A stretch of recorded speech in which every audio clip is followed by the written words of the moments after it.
Acompanhe agora mais um tema doutrinário do Evangelho de Jesus.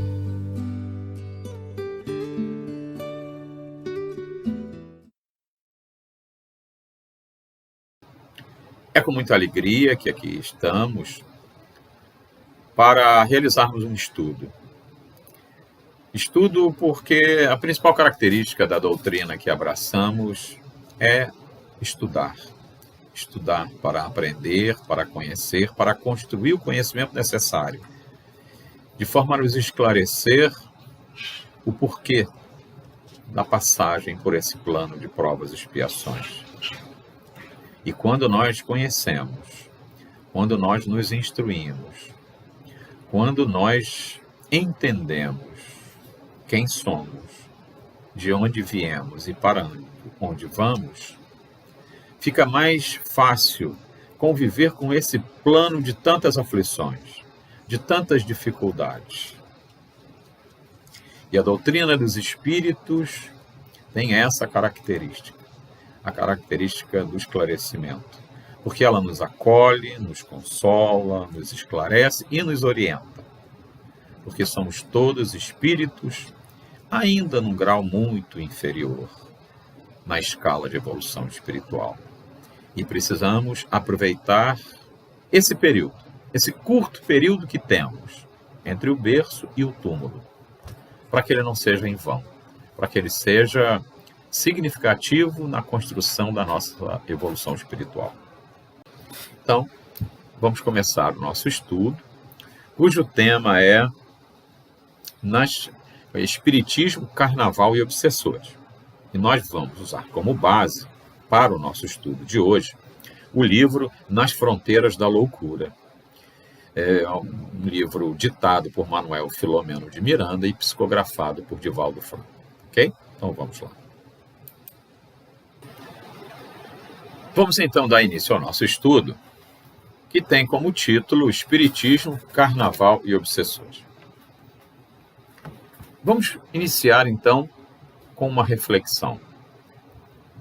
Essa frase, provavelmente todos conhecem, né?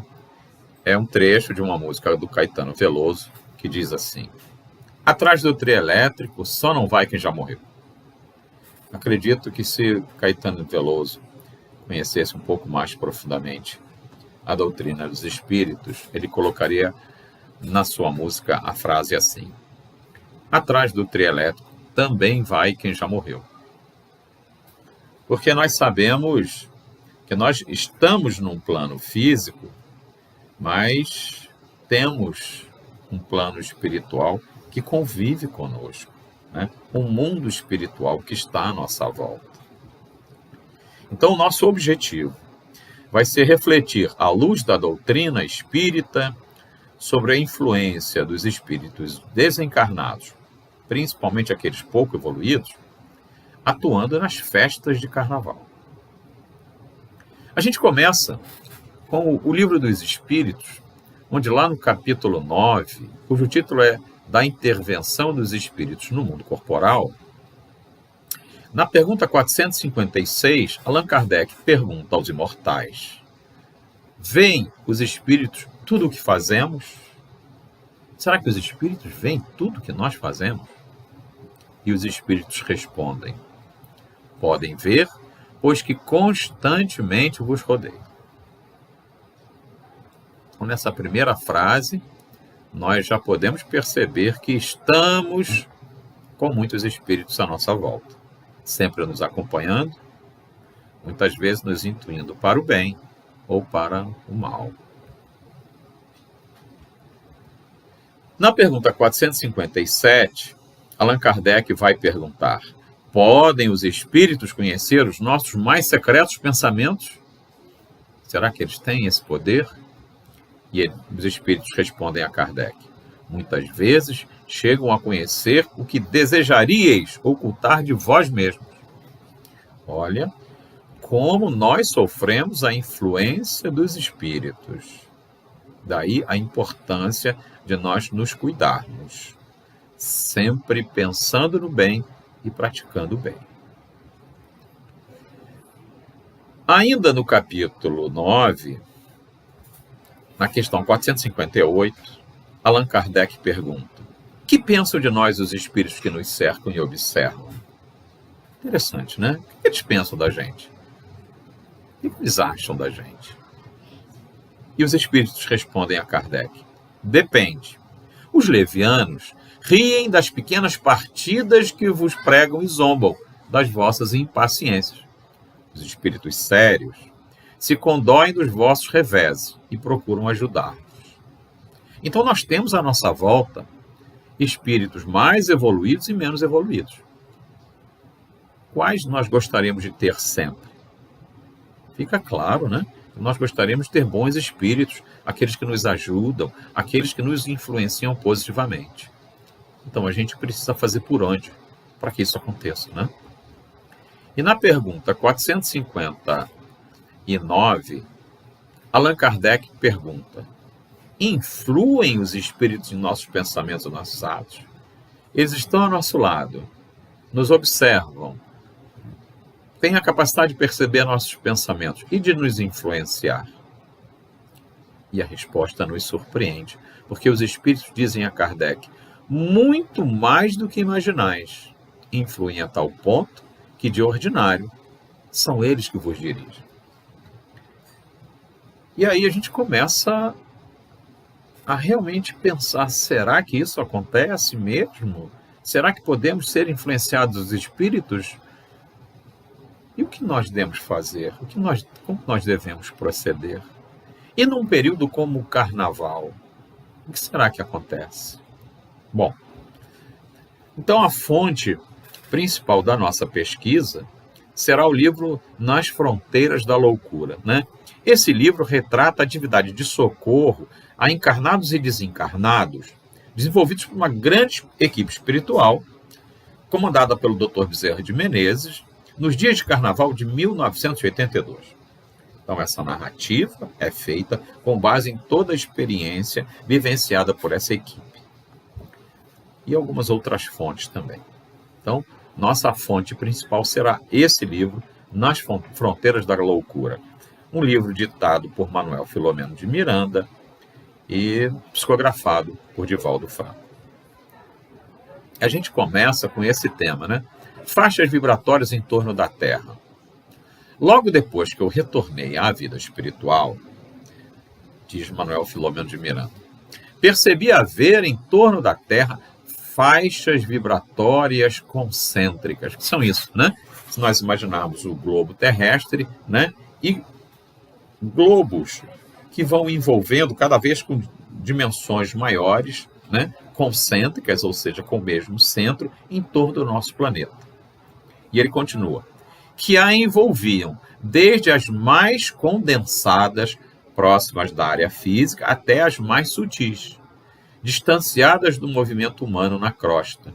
São vitalizadas pelas sucessivas ondas mentais dos habitantes do planeta, que de tal forma sofrem-lhes a condensação perniciosa.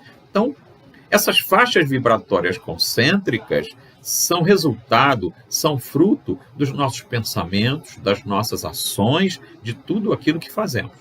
Como somos um planeta de provas e expiações, um planeta ainda repleto de espíritos num grau bastante inferior, temos essa atmosfera muito densa. E é por isso que nós precisamos contribuir sempre com os nossos bons pensamentos, com as nossas boas atitudes, para que nós possamos fazer essa transformação, para que nós possamos promover essa passagem de mundo de provas e expiações para o mundo de regeneração. Concentração mental.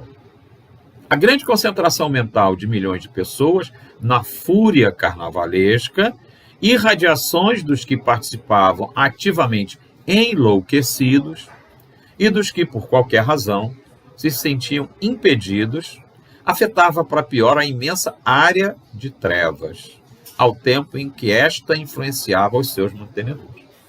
Então, olha o termo que ele usa, nessa fúria carnavalesca, né? Essa situação onde as pessoas querem colocar para fora, querem aproveitar ao máximo, né, um momento de verdadeira ilusão, né? De verdadeira forma a extravasar, né? Tudo aquilo que, de uma certa forma, eles reprimem, né? É engraçado pensar que eu trabalhei numa empresa, tinha um colega de trabalho, um cara muito sério, né? Casado, família, né? Todo um clima assim. E, por coincidência, eles tinham uma casa em Sepitiba, onde eu morava na época, e de repente me aparece ele lá, né? Num bug, né? Aquele carro aberto, com vários amigos, todos vestidos de mulher, né? E me convidando para ir brincar. Eu nunca tive muito essa vontade, né? E achei aquilo extremamente surpreso, né? Por se tratar de um colega de trabalho que no ambiente de trabalho tinha uma atitude tão séria, né? Tão formal. Acho que de repente, movido por essa fúria carnavalesca, né? E coloca para fora, né? Algumas vontades, alguns instintos, né? Que não condizem bem com o nosso cotidiano. Então, o carnaval tem muito disso, né? Faz as pessoas colocarem para fora de repente, suas mais íntimas vontades. Mas quais são as origens do carnaval, né? Onde é que essa festa teve origem, né? Nas festas populares dos povos antigos, que se entregavam aos prazeres coletivos. Nas festas romanas, chamadas Saturnália, né? Quando se imolava uma vítima humana previamente escolhida, né? Bom, claro, a gente está falando de algo que tem mais de 2.000 anos, né? Mas se imolava, né? Escolhia uma pessoa assim, aquele ali e tal, e vamos queimar ele, né? Em função de uma brincadeira, de uma festa, né? Que loucura. E nas bacanalhas da Grécia, quando era homenageado o deus Dionísio, né? O deus dos prazeres, né? O deus que libertava todas as festas e tudo. Então a gente vai ver que a origem do carnaval é uma origem, assim, pelo menos duvidosa, né? Do ponto de vista da moral cristã. E a composição da palavra carnaval vem do verbete carne nada vale, né? O carnevale, né? E é realmente, né? O carnaval é a festa da carne, né? A festa onde as pessoas abusam, né? Usam de todos os meios para obter o prazer da carne. A justificativa para o evento sempre foi a necessidade de descarregarem as tensões, os recalques, né? Segundo alguns estudos do comportamento da psique, nos diz Dr. Bezerra de Menezes. É realmente a festa dos sentidos, né?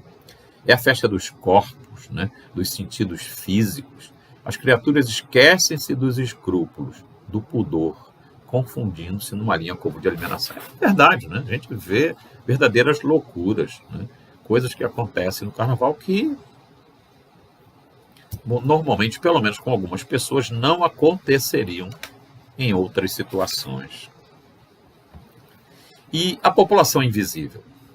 Essa é que é o objeto das nossas preocupações, né, principalmente, para qual nós estaremos voltados nesse estudo, né?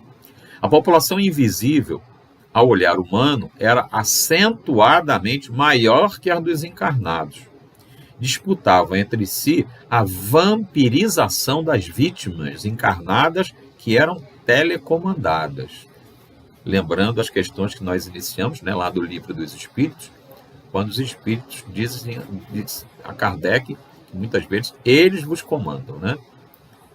Estimulavam a sensibilidade e as libações alcoólicas de que participavam. Esse é um aspecto, né, extremamente perigoso, né, que é o uso do álcool, das bebidas alcoólicas, de forma extremamente forte, acentuada, né, que passa dos limites, na verdade, fazendo com que as pessoas percam realmente a noção das coisas.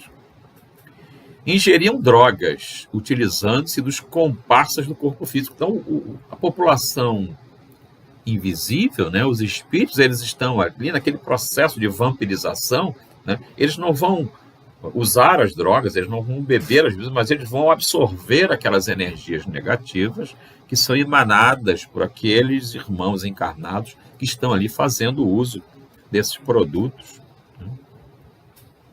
E essa população invisível se interliga aos desmandos e às orgias lamentáveis. Uns grupos desenfreados atacavam os enganados transeuntes, transmitindo-lhe induções nefastas, ou seja, os espíritos vão intuindo, vão levando aquelas pessoas que já num processo de alienação, movido pelo álcool, pelas drogas, se deixam totalmente dominar pelos espíritos que desejam cada vez mais absorver aquelas energias. Davam início assim a processos abomináveis de obsessões e demorados. O carnaval é um momento onde muitos processos obsessivos iniciam, dada a fragilidade com que as pessoas se colocam, movidas por essa fúria carnavalesca. Misturavam-se espíritos de aspecto bestial e lupino, verdugos e especialistas de vampirização do tônus sexual, em promiscuidade alarmante com inúmeros encarnados. Olha a que nível se chega, né? São espíritos que se imantam, né, que se travestem desse aspecto, né, tão horroroso, né, lupino, forma de lobos e de criaturas nefastas, estão ali, né, buscando, vampirizando essas energias para o sexo, para as drogas, para o álcool, né, como a influência das pessoas que se fragilizam, das pessoas que permitem que essa condição se realize. E o que o Espiritismo esclarece? Aí nós vamos ao livro Sobre o Carnaval, do Pedro Herbert Onofre. E ele nos diz que o pensamento altera o meio, atrai pensamentos semelhantes. Na verdade, a doutrina espírita, na sua vasta literatura, muitas vezes nos coloca isso, né? O nosso pensamento altera o meio, ele materializa situações, né? Quando nós pensamos, nós emitimos ondas vibracionais e nos sintonizamos com aquilo que estamos pensando.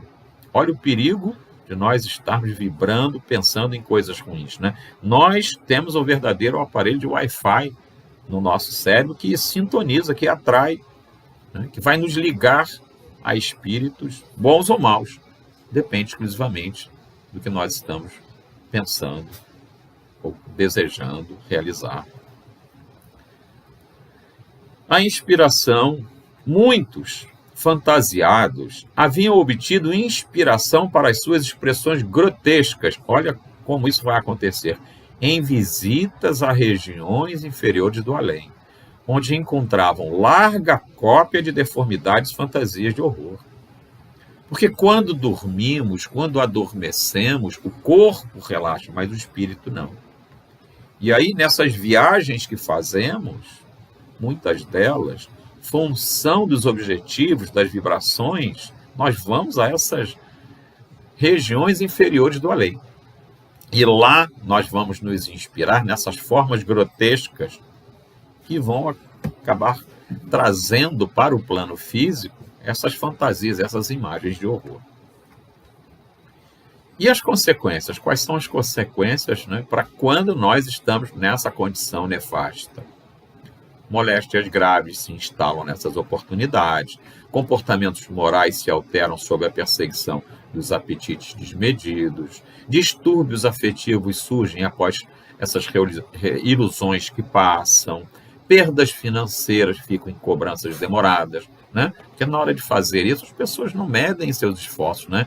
Vão às últimas consequências nos seus cartões de crédito, nas suas contas bancárias, e depois sofrem as consequências, né, para pagar esse débito. Homicídios desvairados, suicídios alucinados, paradas cardíacas por excesso de movimentos, exaustão de vida.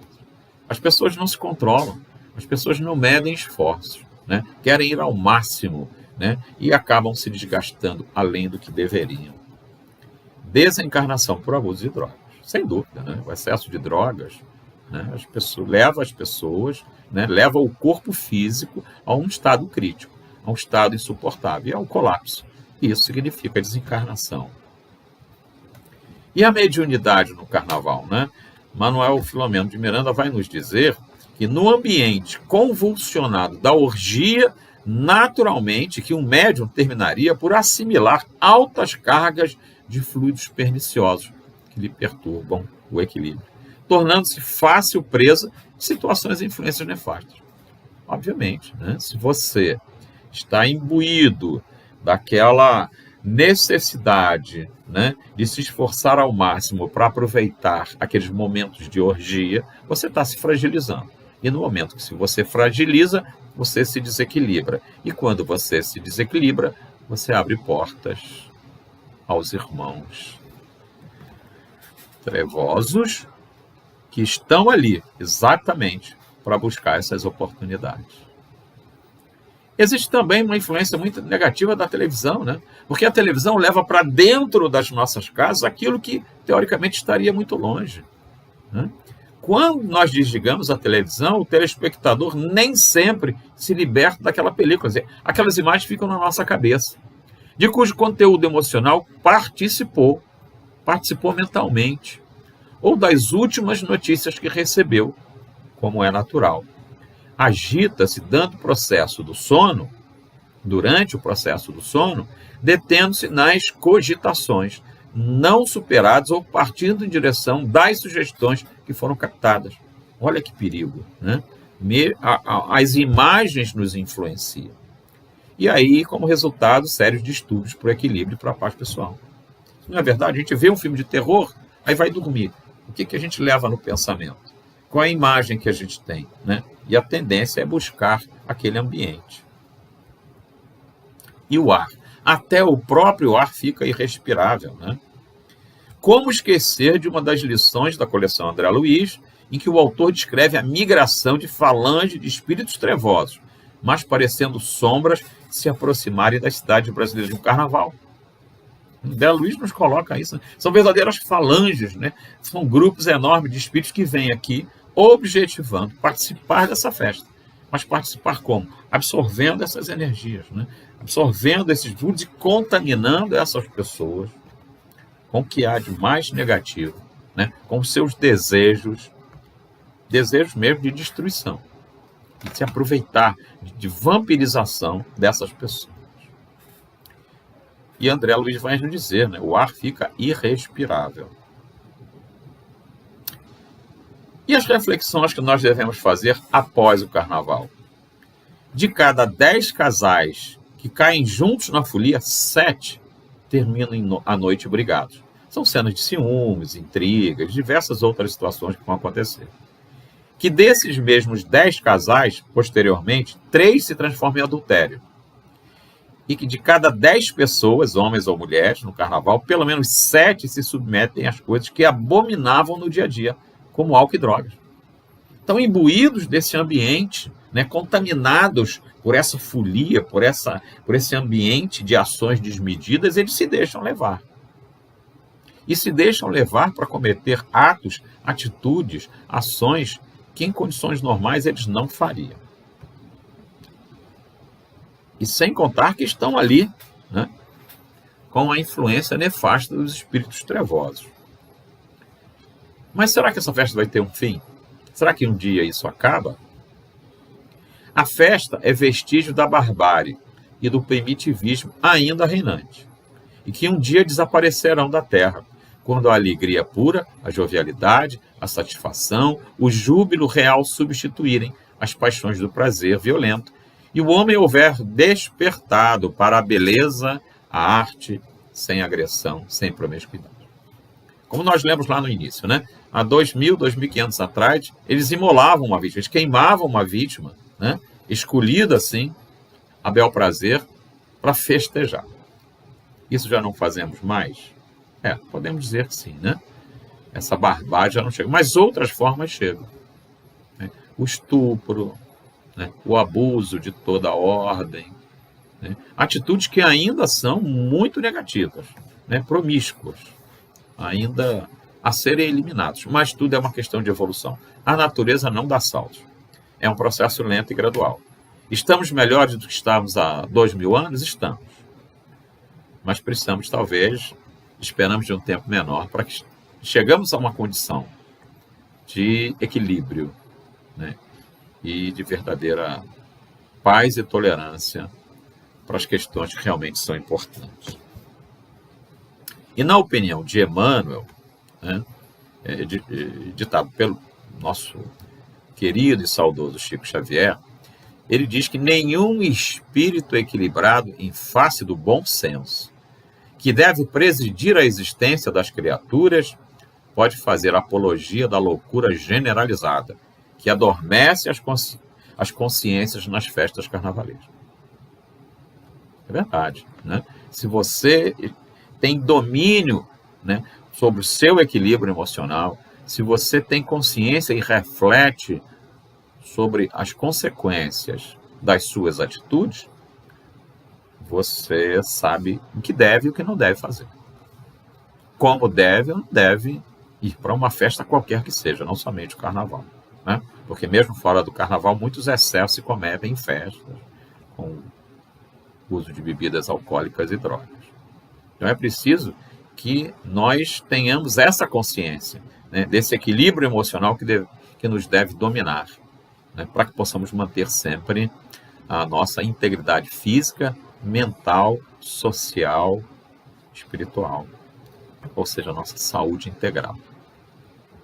Também, na opinião de Emmanuel, há nesses momentos de indisciplina sentimental o largo acesso das forças das trevas nos corações. E às vezes toda uma existência não basta para realizar os reparos precisos de 1 hora de insânia e de esquecimento do dever. Olha o que está dizendo, né? Muitas vezes o que nós fazemos em 1 hora de insanidade, né, de esquecimento do dever, nós vamos precisar mais do que toda uma existência para resgatar, para recuperar aquilo que cometemos de errado, aqueles nossos equívocos levados pela nossa indisciplina mental. Então, uma existência para resgatar o que fizemos em apenas 1 hora de insanidade. Emmanuel ainda nos diz: ação altamente meritória seria a de empregar todas as verbas consumidas em semelhantes festejos na assistência social aos necessitados de um pão e de um carinho. Olha como é positivo também esse pensamento, né? Tudo que se gasta no carnaval, que é uma fortuna,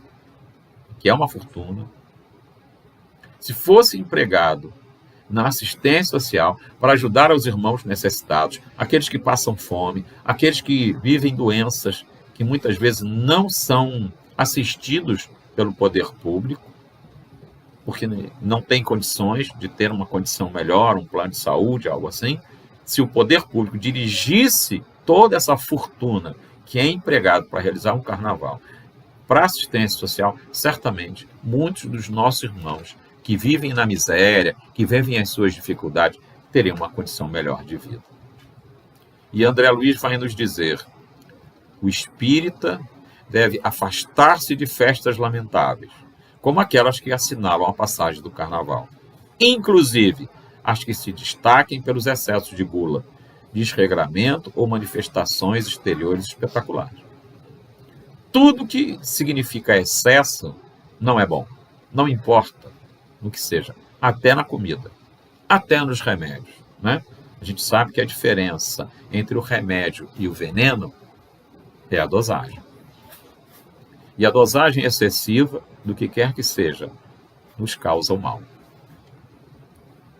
E aí, diante de todas essas situações que nós vivimos, diante de toda essa insanidade que o ser encarnado, ainda muito pouco evoluído, se deixa fazer, se deixa levar, permite ser dirigido, permite ser teleguiado pelos espíritos em função dos seus pensamentos, das suas atitudes, do excesso de álcool, de drogas e de tantas situações, a gente precisa refletir melhor.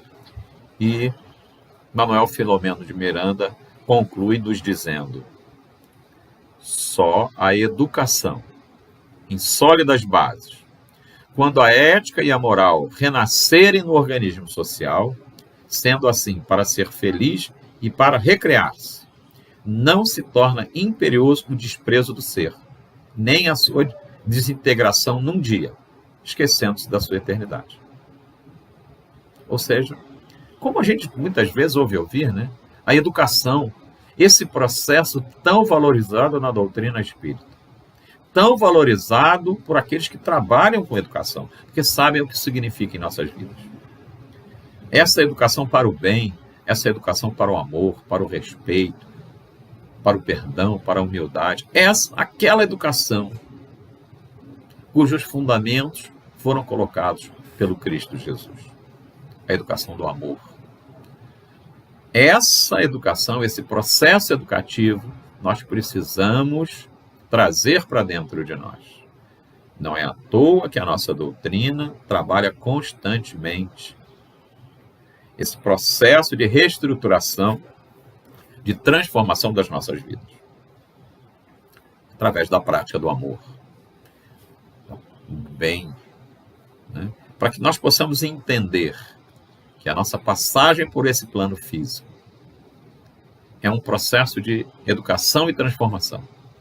A cada encarnação, nós precisamos buscar uma condição melhor. Nós devemos procurar subir mais um degrau no nosso processo evolutivo, para que possamos encontrar a verdadeira felicidade. Não a felicidade que esse plano físico nos oferece, porque, como disse Joana de Ângeles, vivemos num mundo que nos devora, um mundo devorador. Devorador pelas facilidades, pelo prazer supérfluo e efêmero que nos oferece todos os dias. Esse mundo nos devora, nos consome, né? Porque, afinal, entrar num shopping bonito, refrigerado, perfumado, ver aquelas lojas bonitas, principalmente com aquelas plaquinhas, né? 10 vezes sem juros no cartão, faz com que nós nos percamos, né? Assim como no carnaval, a gente vai e compra coisas que não precisa. Usa coisas que não precisa. Realiza coisas que não deve. As mais diversas possíveis, né? E o exemplo maior é o carnaval. Como nós vimos nos textos ditados por Manuel Filomeno de Miranda, André Luiz, Dr. Bezerra de Menezes, nós nos fragilizamos e nos perdemos do caminho do bem, daquele que Jesus nos ensinou. Então, voltemos às nossas ações, às nossas orações, para esse processo de transformação. Porque quando um de nós se transforma, todo mundo se transforma. Quando um de nós se transforma, a colaboração no processo de transformação de um planeta de provas e expiações para mundo de regeneração se faz presente. E nós precisamos colaborar.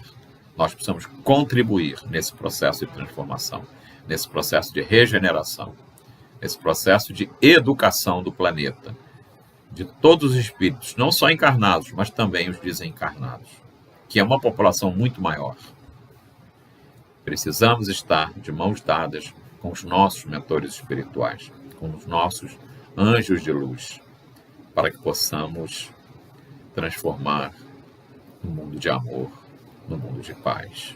Diante de tantas tragédias, precisamos dar a nossa contribuição, porque essa é uma contribuição importante, não somente a contribuição física, não somente quando doamos um sapato, uma roupa, um alimento, mas quando doamos um bom pensamento, as boas ações, o amor que cada um tem dentro de si, para que possamos cada vez mais ter um mundo melhor. E nós vamos, então, dar o passo final, né, no nosso estudo, com a nossa prece, e eu trago aqui a prece, né, a canção de São Francisco, a prece de São Francisco de Assis, né? Então vamos orar juntos.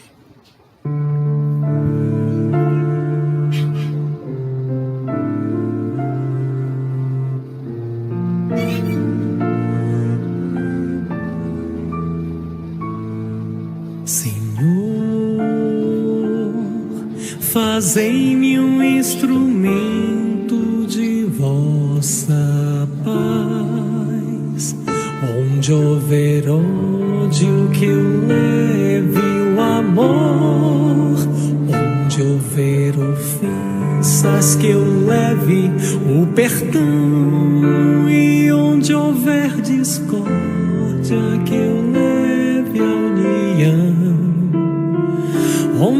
houver dúvidas, que eu leve a fé.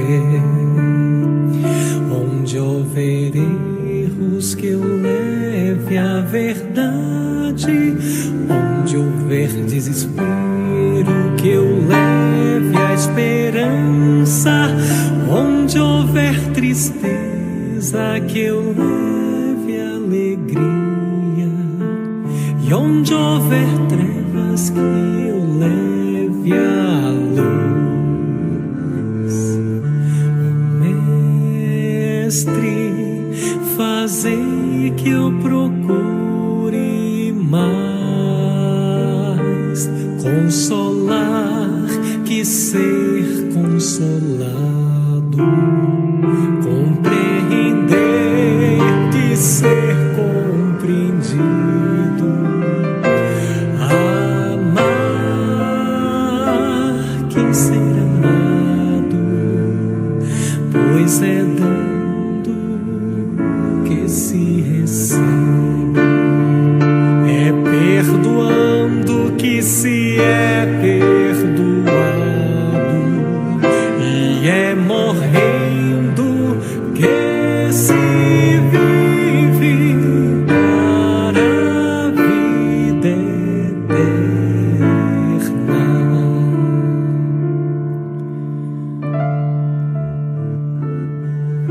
Ó Mestre, fazei-me um instrumento de vossa paz. Onde houver ódio, que eu leve o amor. Onde houver ofensas, que eu leve o perdão. Onde houver discórdia, que eu leve a união. E onde houver dúvidas, que eu leve a fé. Onde houver erros, Mestre amado, que eu leve a verdade. Onde houver desespero, a grandeza da esperança. E onde houver tristeza, a tua doce alegria. E onde houver trevas, que eu leve a luz. Ó Mestre, fazei que eu procure mais consolar que ser consolado, compreender que ser compreendido, amar que ser amado, pois é dando que se recebe, é perdoando que se é perdoado, e é morrendo que se vive para a vida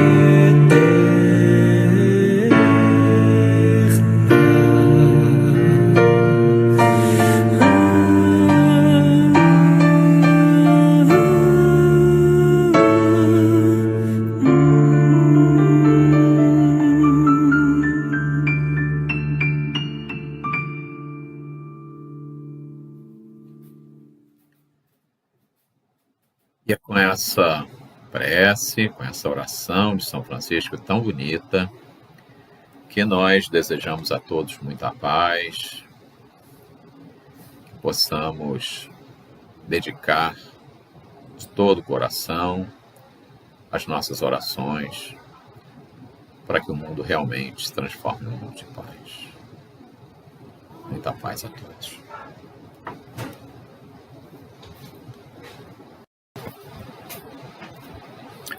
Muito bem. Feito o nosso estudo, percebendo o quanto é importante que nós tenhamos as nossas preocupações sempre voltadas para tudo aquilo que fazemos, tudo aquilo que dizemos, tudo aquilo que pensamos, pois que as nossas vibrações atraem, as nossas vibrações realizam, e fazem com que a cada dia tenhamos uma condição melhor ou pior, fruto das nossas ações.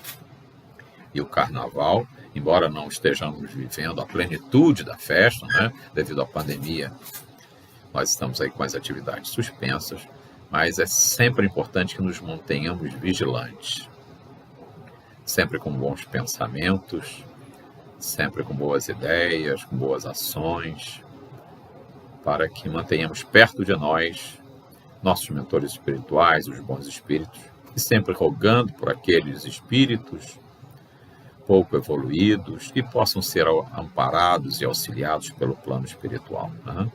Que eles possam ser orientados e voltados para o bem um dia. Meus amigos, que todos fiquem em paz. Que Deus abençoe a todos. Fiquem com Deus.